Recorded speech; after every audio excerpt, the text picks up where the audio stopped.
This is problem 1334. It's on page 722. A rigid tank that contains 2 kilograms of nitrogen at 25 degrees Celsius and 550 kilopascals is connected to another rigid tank that contains 4 kilograms of oxygen at 25 degrees Celsius and 150 kilopascals. The valve connecting the two tanks is opened and the two gases are allowed to mix. If the final mixture temperature is 25 degrees Celsius, determine the volume of each tank and the final mixture pressure. Well, let's draw a schematic of this system. See if we can make some sense of it. So we've got 2 kilograms of nitrogen. It's at 25 degrees Celsius and 550 kilopascals. Now that is connected by a valve to another tank that contains 4 kilograms of oxygen at 25 degrees Celsius and 150 kilopascals.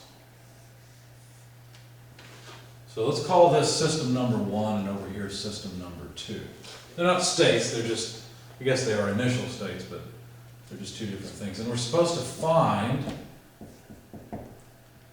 the volume of tank 1, the volume of tank 2, and the final pressure. Now, of course, the final pressure is going to be generated by the oxygen and the nitrogen together, so they will have a partial pressure. Now, we also know one other really interesting thing. After this valve is open, the final temperature remains at 25 degrees Celsius, or it equilibrates out to 25 degrees Celsius. So the first thing I'm going to do is use the ideal gas law. P1V1 equals the mass of the nitrogen times the gas constant of the nitrogen times the temperature in system 1. The ideal gas law in order to find the volume of tank 1. This should be pretty straightforward. So the mass of the nitrogen, gas constant of the nitrogen, temperature of the nitrogen divided by the pressure of just the nitrogen. So let's just blaze through this. It's simple. We got 2 kilograms of nitrogen. If you look up the gas constant for nitrogen, it's 0.2968. These are kilojoules per kilogram per Kelvin.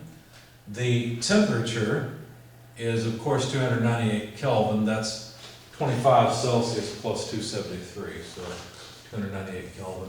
Divided by the pressure of 550 kilopascal. Now, a kilopascal, let's see, where are we? A kilojoule, better yet, is a kilopascal times a cubic meter. So the kilopascals cancel, the kilograms and the Kelvin cancel, and we're left with volumes, the volume in cubic meters. So that comes out to 0.3216 cubic meters. So there's one of our answers. There's the volume of the first tank. We can do the same thing for the second tank that contains oxygen. And T1, T2, I don't care what you call it, it's just the temperature. I guess I could have dropped that subscript altogether, right? Because the temperature for everything in this problem is 25 degrees Celsius, which is 298 Kelvin. So the volume of tank 2 can be computed the same way. Mass of oxygen, gas constant oxygen, temperature divided by the pressure in the second tank. And this will look very familiar.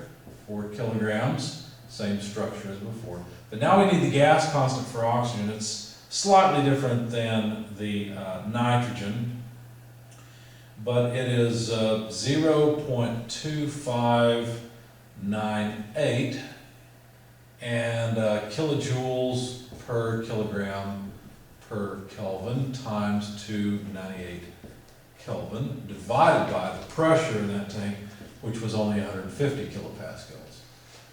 Not the 550 kilopascals that the nitrogen had. So we'll end up with the same units, but of course the number is different. It's 2.0645 cubic meters. And same unit canceling that we had before.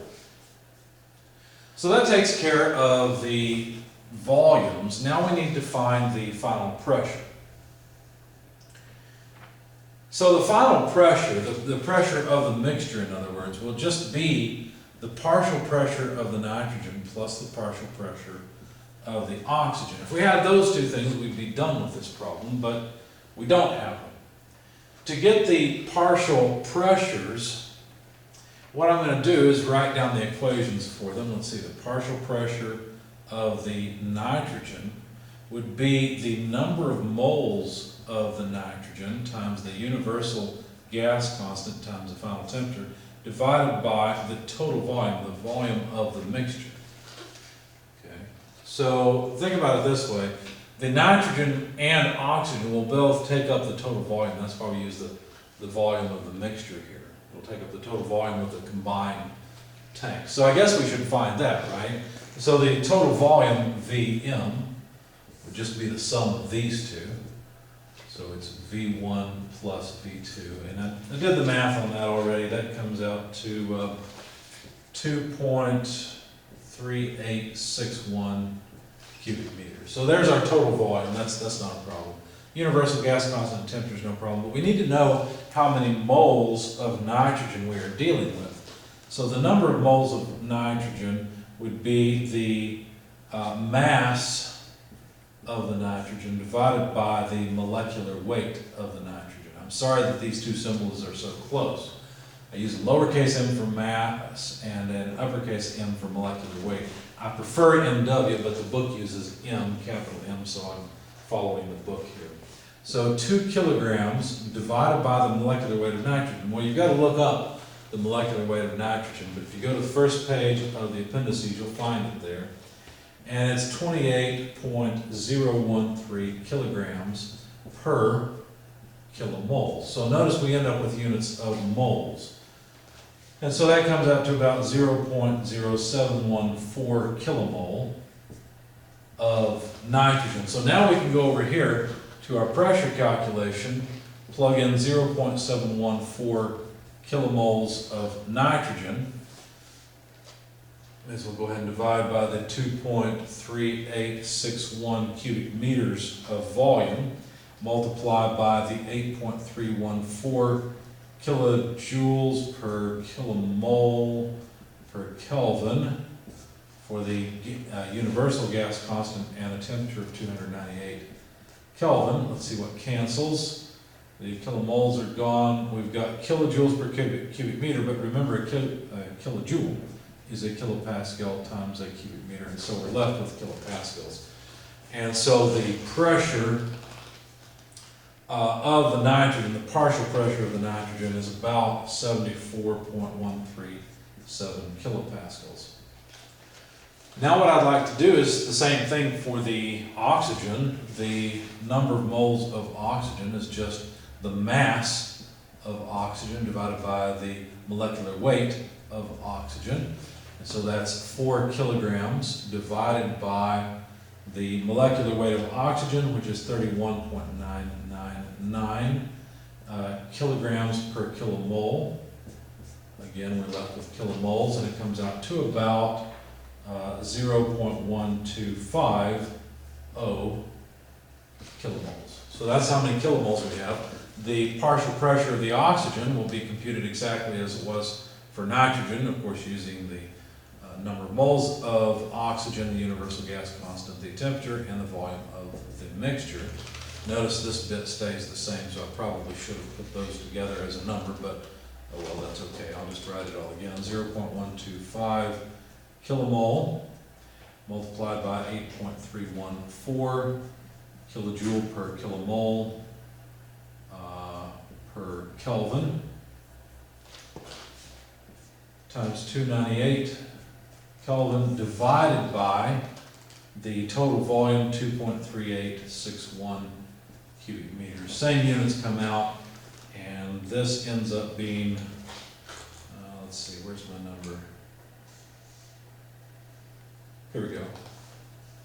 Let's see, 74 was for the nitrogen. The oxygen partial pressure came out to 129.792 kilopascals.